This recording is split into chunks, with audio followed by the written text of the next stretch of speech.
नमस्कार मित्रांनो, युवराज अकॅडमी 24 या यूट्यूब चॅनल मी तुम्हा सर्वांचं स्वागत करतो। तर विद्यार्थी मित्रांनो, आरोग्य शोध लेखी परीक्षेमध्ये जे काही आरोग्याला विचारले होते त्या प्रश्नाचं विश्लेषण आपण या व्हिडिओमधून करणार आहोत। तर तत्पूर्वी जर विद्यार्थी मित्रांनो तुम्ही जर चॅनलवर नवीन असाल तर चॅनलला सबस्क्राइब करा आणि बाजूचं घंटीचं बेल आयकॉन त्याला सुद्धा प्रेस करा, म्हणजे जेणेकरून अशा स्वरूपाचे शैक्षणिक क्षेत्रातले व्हिडिओ तुम्हाला बघाव्यास नक्कीच मिळेल। तर चला विद्यार्थी मित्रांनो, व्हिडिओची सुरुवात करूया। तर पहिला प्रश्न आहे आपला, हाडामध्ये रिकाम जागा हा तंतुमय पदार्थ असतो, तर हाडामध्ये कॅलोजन हा तंतुमय पदार्थ असतो, कोलोजन हा हाडामध्ये तंतुमय पदार्थ असतो। आणि हाडामध्ये कॅल्शियम असते, तर कॅल्शियम हे हाडांना टणक बनविण्याचं कार्य करतं आणि हाडामध्ये कॅल्शियमचं प्रमाण 90 ते 96% हाडामध्ये कॅल्शियमचं प्रमाण असतं। पुढचा प्रश्न पहा, 2 नंबरचा प्रश्न, शरीराच्या सर्व भागातील रक्त हृदयाकडे वाहून आणणाऱ्या रक्तवाहिन्यांना काय म्हणतात? तर शरीराच्या सर्व भागातील रक्त हृदयाकडे वाहून आणणाऱ्या रक्तवाहिन्यांना शिरा असे म्हणतात। शिरा असे म्हणतात। शिरा म्हणजेच काय, नीला। तर या ठिकाणी शिरा काय करतात, तर शिरा आपल्या शरीरातलं म्हणजे यूज केलेलं म्हणजे ऑक्सिजन विरहित जे म्हणजे अशुद्ध रक्त आहे ते शुद्ध करण्यासाठी हृदयाकडे वाहून नेण्याचं कार्य हे शिरा म्हणजे नीला करतात। आणि हृदयामध्ये जे काही रक्त शुद्ध होतं ते शुद्ध झालेलं रक्त शरीराच्या इतर भागाकडे वाहून नेण्याचं कार्य हे रोहिण्या म्हणजे धमन्या करत असतात। हे फरक या तुम्ही लक्षात ठेवा। आणि रक्ताभिसरणाचा शोध विल्यम हार्वे या शास्त्रज्ञाने लावलेला आहे। तर शिरा म्हणजे काय, शरीरातलं अशुद्ध रक्त हृदयाकडे नेतात, तर रोहिण्या काय करतात, तर हृदयातलं शुद्ध रक्त हे शरीराच्या इतर भागाकडे नेण्याचं कार्य करत असतात। पुढचा प्रश्न मानवी शरीरातील सर्वात मोठी ग्रंथी कोणती? तर मानवी शरीरातील सर्वात मोठी ग्रंथी आहे मित्रांनो यकृत। ही मानवी शरीरातील सर्वात मोठी ग्रंथी आहे आणि यकृताला तपासणी नाका असे म्हणतात। यकृताचा अभ्यास हिपॅटॉलॉजीमध्ये केला जातो आणि यकृत आकार हा जठराच्या जे अक्षरासारखा असतो आणि यकृतामध्ये पित्त तयार होत असते। आणि 1 घनमीटर म्हणजे 2.5 लिटर रक्त हे एका दिवसामध्ये आपल्या पित्तामध्ये यकृतामध्ये तयार होत असतं आणि पित्त ज्या ठिकाणी साठवलं जातं त्याला पित्ताशय असे म्हणतात। तर हृदय हे मानवी शरीरामध्ये अविरतपणे स्नायूचा बनलेला हा हृदय आहे आणि हे हृदय सतत पंपासारखं कार्य आपल्या शरीरामध्ये करत असतं। ज्यावेळेस मनुष्याचा जन्म तयार होतो म्हणजे मनुष्याचा ज्यावेळेस जीव तयार होतो त्यावर सर्वप्रथम हृदय हा अवयव तयार होत असतो। कुठला? हृदय हा अवयव तयार होत असतो आणि हृदयाचं वजन हे 360 ग्रॅम असतं। किती? 360 ग्रॅम हे हृदयाचं वजन असतं। आणि हृदयाची पहिली प्रत्यारोपण शस्त्रक्रिया ही दक्षिण आफ्रिकेमध्ये 1967 मध्ये झाली। कधी? 1967 मध्ये झाली। हमेशा विचारलेला प्रश्न आहे। आणि ख्रिश्चन बर्नार्ड या शास्त्रज्ञाने केली। कोणी? ख्रिश्चन बर्नार्ड या शास्त्रज्ञाने ही हृदय प्रत्यारोपणाची शस्त्रक्रिया केलेली आहे दक्षिण आफ्रिकेमध्ये 1967 मध्ये। लक्षात ठेवा। पुढचा प्रश्न केंद्र सरकारने कोणत्या साली राष्ट्रीय ग्रामीण आरोग्य अभियान सुरू केले? तर केंद्र सरकारने 12 एप्रिल 2005 साली राष्ट्रीय ग्रामीण अभियान सुरू केले। किती? 12 एप्रिल 2005 साली राष्ट्रीय ग्रामीण अभियान सुरू केलेले आहे। पुढचा प्रश्न आता 5 नंबरचा प्रश्न या ठिकाणी, महाराष्ट्र शासकीय रुग्णवाहिका सेवा या नंबरवर फोन केल्यावर उपलब्ध होते। तर महाराष्ट्रामध्ये काही शासकीय रुग्णवाहिका जी सेवा आहे ती 108 नंबरवर कॉल केल्याच्या नंतर रुग्णवाहिका सेवा ही उपलब्ध होते। आणि 104 नंबरवर जर कॉल केला तर आपल्याला या ठिकाणी ब्लड मिळतं। किती? म्हणजे रक्ताची आवश्यकता जर असेल तर आपल्याला 104 हा दूरध्वनी क्रमांक लावावा लागतो। पुढचा प्रश्न दुधातील शर्करेचे नाव काय? तर दुधामध्ये जी काही शर्करा असते तिचं नाव काय म्हणतात? तिला लॅक्टोज असे म्हणतात। दुधामध्ये जी काही शर्करा असते त्याला लॅक्टोज असे म्हणतात। तर फ्रुक्टोज ही फळामध्ये असणारी जी काही शर्करा असते तिला फ्रुक्टोज असे म्हणतात आणि आपल्या लाळेमध्ये जी काही शर्करा असते त्याला माल्टोज असे म्हणतात। पुढचा प्रश्न मुर्दूस हा रोग कोणत्या जीवनसत्वाच्या कमतरतेमुळे होतो?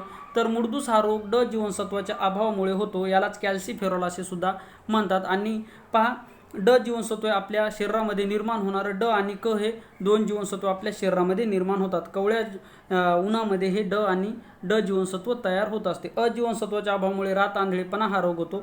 ब जीवनसत्वाच्या अभावामुळे बेरीबेरी हा रोग होतो आणि ब जीवनसत्वाचे एकूण 8 प्रकार आहेत। तर क जीवनसत्वाच्या अभावामुळे स्कर्वी हा रोग होतो। स्कर्वीलाच काय रगतपित्ती असे सुद्धा म्हणतात। पुढचा प्रश्न 8 नंबरचा, प्राथमिक आरोग्य सेवा ही संकल्पना रिकाम जागा येथे भरलेल्या परिषदेमध्ये फलित आहे। तर प्राथमिक आरोग्य सेवा ही संकल्पना ही आल्मा आटा या ठिकाणी भरलेल्या परिषदेचं फलित आहे। कधी? आल्मा आटा। आल्मा आटा हे शहर हे रशिया देशामध्ये आहे आणि आल्मा आटा हे शहर रशियामध्ये असून ही 1978 मध्ये ही परिषद भरली होती। आरोग्यविषयक जागतिक परिषद 1978 मध्ये आल्मा आटा या ठिकाणी भरली होती। तर आल्मा आटा हे ठिकाण रशिया देशामध्ये आहे। तर रशिया हा क्षेत्रफळाच्या दृष्टिकोनातून जगातला पहिल्या क्रमांकाचा देश आहे, या ठिकाणी तुम्ही लक्षात ठेवा। पुढचा प्रश्न पुढीलपैकी कुपोषण रोगाचे लक्षण कोणते? तर पहा, कुपोषण रोगाचं लक्षण आपल्याला या ठिकाणी ओळखायचं सांगितलेलं आहे. तर पहा, कुपोषित बालक म्हणजे जे की वजन किंवा त्याची उंची कमी असते आणि म्हणजे ते अशक्त असतं बालक, त्याला कुपोषित बालक असे म्हणतात. तर पहा, बालकाचे वजन कमी असते, साहजिक आहे, ज्या बालकाचं वजन कमी असणार ते कुपोषित असतात. रक्ताशय म्हणजे रक्ताची कमतरता असणार, हे सुद्धा बाल असणार. आणि डोळे खोल जाणे. पहा, ज्यावेळेस शरीरामध्ये आपल्या शक्ती किंवा आपलं शरीरहीन बनतं त्यावेळेस आपले डोळे हे खाली जातात, म्हणजे तिन्ही सुद्धा लक्षण याचे असले आहे, म्हणून वरीलपैकी सर्व या ठिकाणी याचं उत्तर असणार आहे. पुढचा प्रश्न पहा, इबोला हा एक काय आहे? तर मित्रांनो, इबोला हा एक आजार आहे. इबोला हा काय? एक आजार आहे आणि हा दक्षिण आफ्रिका देशामध्ये सर्वप्रथम आढळला. इबोलाचा विषाणू सर्वप्रथम दक्षिण आफ्रिका देशामध्ये आढळला आणि हा इबोला हे काय? एक आजार आहे. पुढचा प्रश्न पहा, महाराष्ट्रात कोणत्या व्यक्तीचा जन्मदिवस हा दृष्टीदान दिन म्हणून साजरा केला जातो? तर पहा, दृष्टीदान दिन म्हणून 10 जून हा साजरा केला जातो. तर हा डॉक्टर भालचंद्र यांच्या स्मरणार्थ हा दिवस साजरा केला जातो. डॉक्टर भालचंद्र यांचा जन्मदिवस हा 10 जून हा दृष्टीदान दिन म्हणून साजरा केला जातो. आणि 14 जून पहा, या ठिकाणी 14 जून म्हणून काय साजरा केला जातो? तर 14 जून हा जागतिक रक्तदान दिन म्हणून साजरा केला जातो. पहा, जून महिन्यातले महत्त्वाचे दिवस हमेशा परीक्षेला येणारे. नंबर 1 सर्वात जास्त येणारा दिवस म्हणजे 5 जून. 5 जून हा जागतिक पर्यावरण दिन म्हणून साजरा केला जातो. त्यानंतर येणारा 10 जून म्हणजे दृष्टीदिन दिन म्हणून साजरा केला जातो. आणि नंतर म्हणजे पहा, 14 जून हा जागतिक रक्तदान दिन म्हणून साजरा केला जातो. तर 21 जून हा जागतिक योगा दिन म्हणून साजरा केला जातो. IMP क्वेश्चन आहेत मित्रांनो, लक्षात ठेवा. पुढचा प्रश्न पहा, भारतातील पहिली महिला डॉक्टर कोण आहे? तर भारतातील पहिली महिला डॉक्टर आनंदीबाई जोशी. भारतातील पहिली महिला डॉक्टर कोण? डॉक्टर आनंदीबाई जोशी भारतातील पहिली महिला डॉक्टर आहे. पुढचा प्रश्न पहा, जागतिक एड्स निर्मूलन दिन कधी साजरा केला जातो? तर जागतिक एड्स निर्मूलन दिन हा 1 डिसेंबर हा दिवस जागतिक एड्स निर्मूलन दिन म्हणून साजरा केला जातो. तर पहा, एड्स हा विषाणूपासून होणारा रोग आहे आणि अनैतिक संबंधातून हा एड्स निर्माण होत असतो. तर पहा, 1 डिसेंबर हा दिवस जगामध्ये जागतिक एड्स दिन म्हणून निर्माण केला जातो. आणि जगातला पहिला एड्सचा रुग्ण हा अमेरिका देशामध्ये सापडला, अमेरिका देशामध्ये. आणि भारतातला पहिला रुग्ण हा चेन्नई या शहरामध्ये म्हणजे तामिळनाडू राज्यामध्ये पहिला रुग्ण एड्सचा भारतामध्ये सापडलेला आहे. पुढचा प्रश्न पहा, जागतिक आरोग्य दिन कधी साजरा केला जातो? तर जागतिक आरोग्य दिन हा 7 एप्रिल हा जागतिक आरोग्य दिन म्हणून साजरा केला जातो. तर पहा, 7 एप्रिल 1948 रोजी 7 एप्रिल 1948 रोजी जागतिक आरोग्य संघटनेची स्थापना झाली. आणि या जागतिक आरोग्य संघटनेचं जे काय मुख्यालय आहे जिनिव्हा या ठिकाणी, म्हणून 7 एप्रिल हा दिवस जागतिक आरोग्य दिन म्हणून साजरा केला जातो. पुढचा प्रश्न पहा, राष्ट्रीय कुटुंब कल्याण कार्यक्रम केव्हा सुरू करण्यात आला?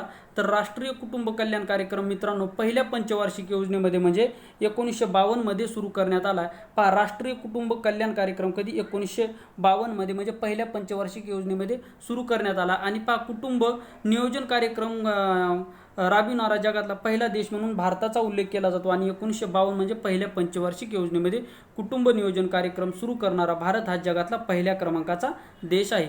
पुढचा प्रश्न पहा, मानवामधील विषाणूजन्य रोग कोणता नाही? तर मानवामध्ये पहा, विषाणूजन्य रोग आणि जीवाणूजन्य रोगाचे 2 प्रकार पडतात. तर पहा, या ठिकाणी विषाणूजन्य रोग कुठला नाही आपल्याला या ठिकाणी ओळखायचा. तर पहा, या ठिकाणी निमोनिया हा जीवाणूपासून होणारा रोग आहे. आणि निमोनिया हा फुफ्फुसास होणारा रोग आहे, लक्षात ठेवा.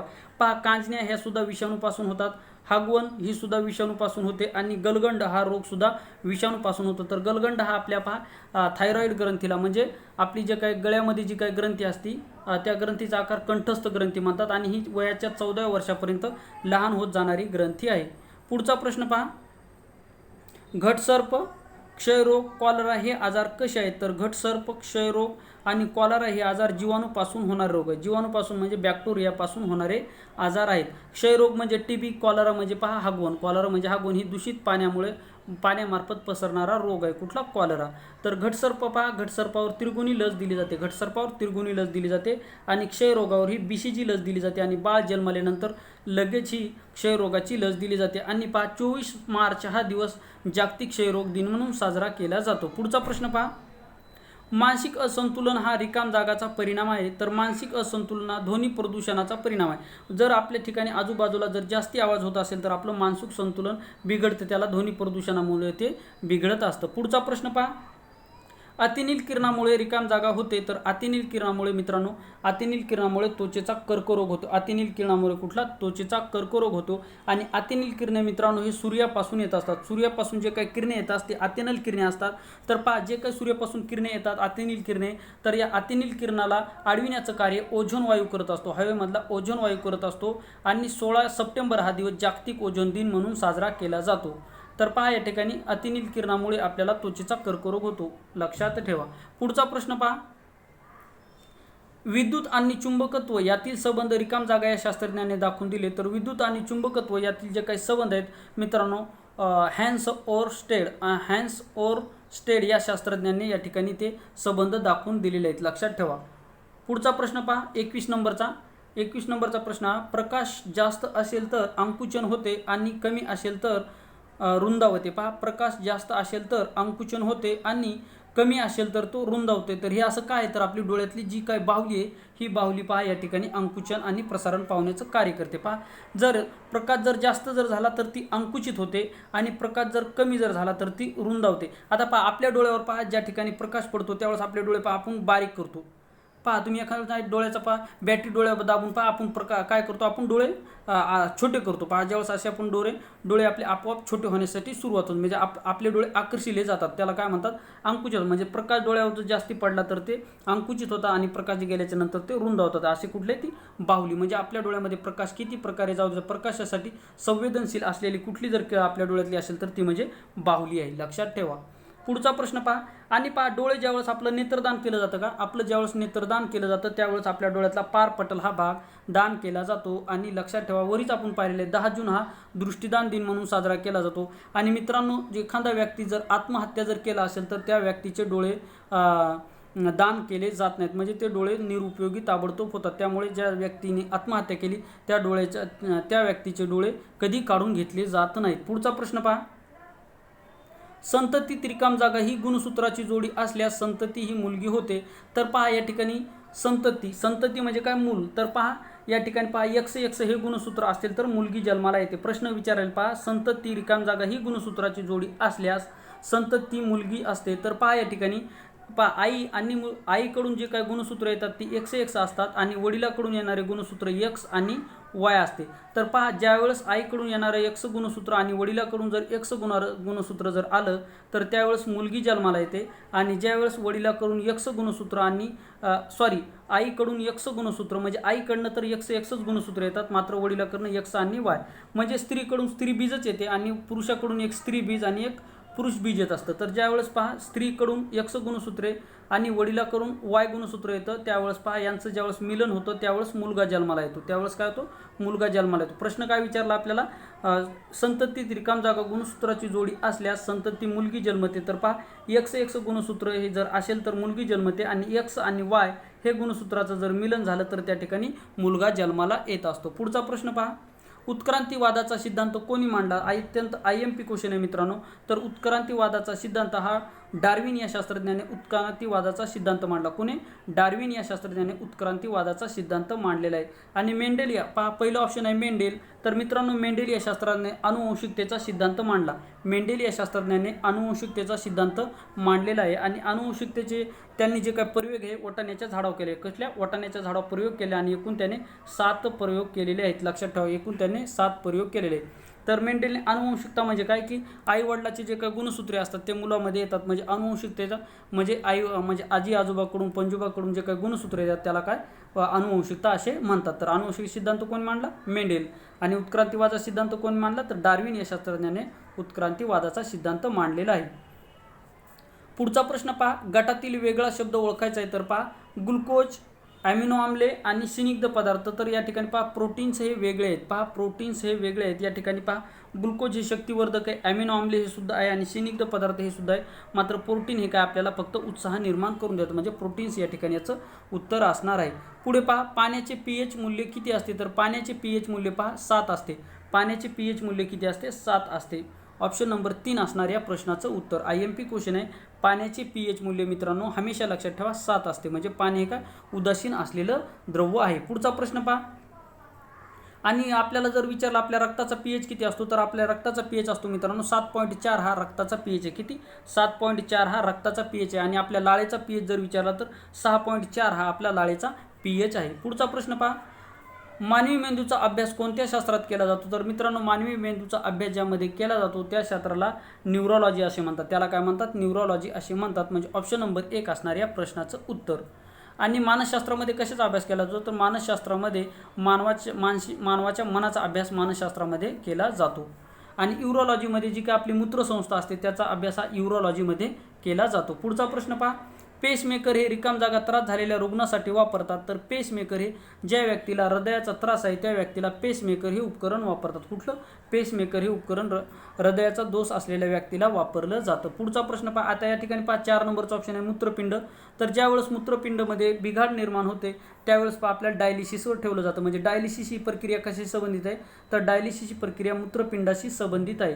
तर डायलिसिसमध्ये होते काय? तर ज्या व्यक्तीला डायलिसिस आहे, डायलिसिसवर ठेवलं जातं त्या व्यक्तीच्या शरीरातलं रक्त म्हणजे कृत्रिमरित्या शुद्ध करून तेच रक्त परत त्या व्यक्तीच्या शरीरामध्ये सोडलं जातं. त्याला काय? डायलिसिस असे म्हणतात. आणि डायलिसिस ही जी काही प्रक्रिया आहे ती मूत्रपिंडाशी संबंधित असलेली प्रक्रिया आहे. IMP क्वेश्चन आहे, लक्षात ठेवा.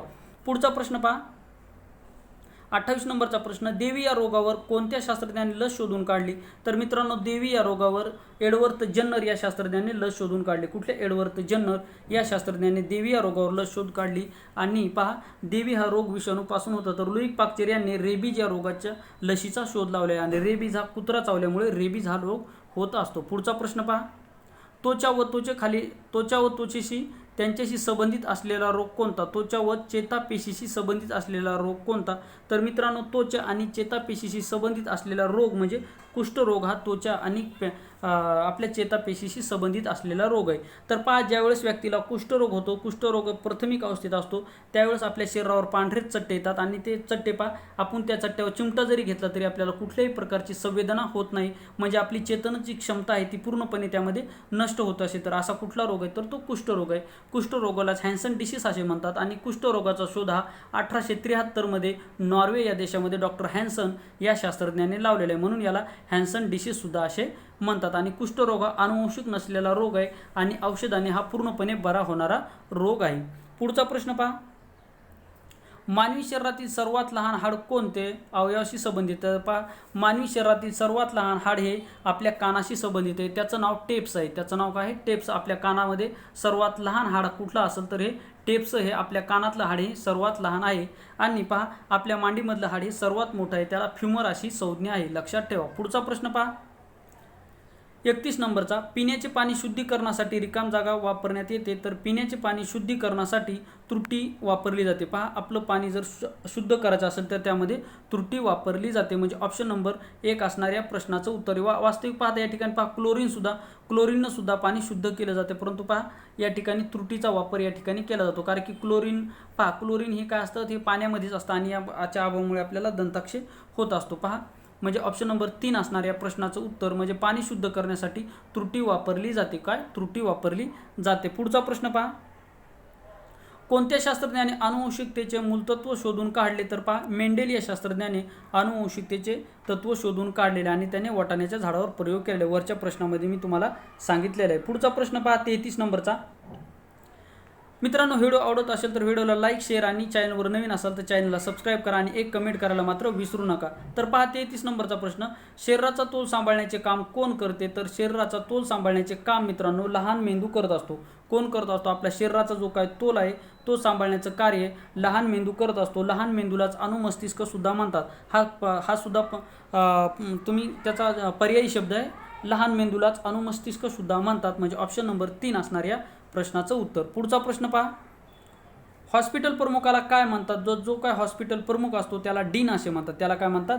डीन असे म्हणतात. पुढचा प्रश्न पहा, रक्तातील तांबड्या पेशीचा नाश होणे हे कोणत्या रोगाचे लक्षण आहे? तर रक्तातील तांबड्या पेशीचा नाश होणे हे मलेरिया रोगाचे लक्षण आहे. म्हणजे ज्या व्यक्तीला मलेरिया होतो त्या व्यक्तीच्या तांबड्या पेशी ह्या नाश पावत असतात. म्हणजे कुठल्या? मलेरिया आजारामध्ये होत असतो. मलेरिया आणि डेंग्यू या 2 आजारामध्ये तांबड्या पेशीचा नाश होत असतो. पुढचा प्रश्न पहा, आणि पहा, जागतिक मलेरिया दिन कधी साजरा केला जातो? तर 25 एप्रिल 25 एप्रिल हा जागतिक मलेरिया किंवा मलेरियाच्या जागी हिवताप सुद्धा देतील. मलेरिया आणि हिवताप हा एकच शब्द आहेत, लक्षात ठेवा. पुढचा प्रश्न पहा, आधुनिक परिचारिकेचे जनक कोण आहेत? तर मित्रांनो फेरेन्स नाइटिंगेल ह्या आधुनिक परिचारिकेच्या जनक आहे. आणि 12 मे म्हणजे फेरेन्स नाइटिंगेल यांचा 12 मे हा दिवस जागतिक परिचारिका दिन म्हणून साजरा केला जातो. महत्त्वाचा प्रश्न आहे, लक्षात ठेवा. पुढचा प्रश्न पहा, जीवनसत्व क कोणत्या फळात सर्वाधिक असते? तर आवळा या फळामध्ये जीवनसत्व सर्वात जास्त असते. आवळा आणि करवंद या फळामध्ये जीवनसत्व सर्वात जास्त आहे. आवळ्याच्या जागी करवंद जरी दिला तर त्या ठिकाणी तुम्हाला लक्षात आलं पाहिजे, आवळा आणि करवंद या फळामध्ये सर्वात जास्त क जीवनसत्व असते. आणि पहा गाजरामध्ये अ जीवनसत्व हे सर्वात जास्त असते. गाजरामध्ये अ जीवनसत्व सर्वात जास्त असते. पुढचा प्रश्न पहा, शय्यावरण म्हणजे काय? तर पहा, बेडवर झोपल्याच्या नंतर आपल्या शरीराला जे काय वळ्या पडतात त्याला काय शय्यावरण असे म्हणतात. म्हणजे ऑप्शन नंबर 1 असणार या प्रश्नाचं उत्तर. पुढचा प्रश्न पहा 39 नंबरचा, रक्ताच्या प्रत्येक घन मिलीमध्ये रिकाम जागा लौकिक रक्तकणिका असतात. तर पहा, रक्ताच्या प्रत्येक घन मिलीमीटरमध्ये 50 ते 60 लाख एवढ्या लौकिक रक्तकणिका असतात. किती? 50 ते 60 लाख एवढ्या रक्तकणिका असतात. आपल्या रक्तामध्ये पहा, पाणी, आपलं रक्त पहा, पाणी आणि 2 घटकाचं बनलेलं आहे रक्त. एक म्हणजे पाणी आणि दुसरा म्हणजे पेशी. तर पेशी 3 प्रकारच्या पहा, तांबड्या पेशी, पांढऱ्या पेशी आणि चपट्या पेशी, ह्या 3 प्रकारच्या पेशी आपल्या रक्तामध्ये असतात. तर पहा या ठिकाणी तांबड्या पेशी काय करतात? तांबड्या पेशी आपल्या शरीराचा ऑक्सिजन पुरवण्याचं कार्य करतात.